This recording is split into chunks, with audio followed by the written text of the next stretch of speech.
Hi, my name is DeBoer, and I wrote Rock, Paper, Scissors, which took second in this year's Scriptapalooza contest. How did I come up with the idea? A friend of mine who is a DP wants to get into directing more, and he asked if I could write him a movie that took place pretty much in one location. So after thinking about a lot of different ideas, I'd made a movie that took place in a van a long time ago, so I just thought, why not a van on the side of the road? And I used rock, paper, scissors as kind of a structure for the film, the 3 acts. And then I just had to think about, okay, how did that van get there and who would be coming in and out of it? So that was the idea, and the inspiration kind of combined.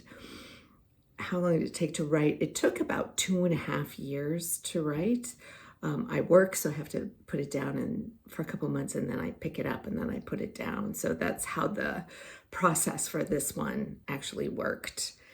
It's not the first script that I've written. I've written other scripts, but this one felt very different because I was dealing with more constraints than I had ever dealt with before.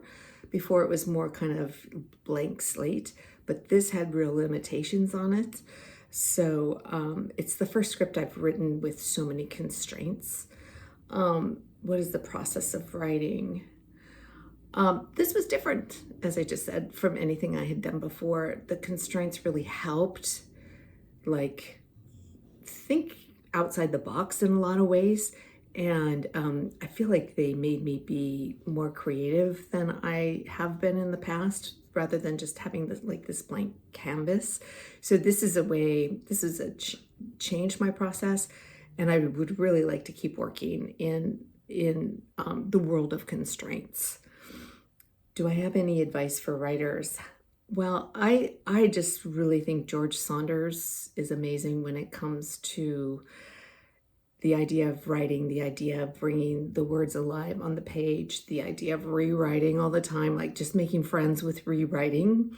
So I read his book, A Swim in the Pond in the Rain, like 3 or 4 times, just because the way he talks about writing. And I thought, oh, I just, I don't mind rewriting if it just makes it better and better. It just kind of brought it alive for me. Why Scriptapalooza? I've heard about Scriptapalooza for a long time, and I knew it was a good contest, but I also sent my script in for coverage, and they gave me really great notes. So they made a lot of good sense. They were super practical, so I was able to execute on those and then submit to the contest. So, and I'm really glad I did. So thank you very much.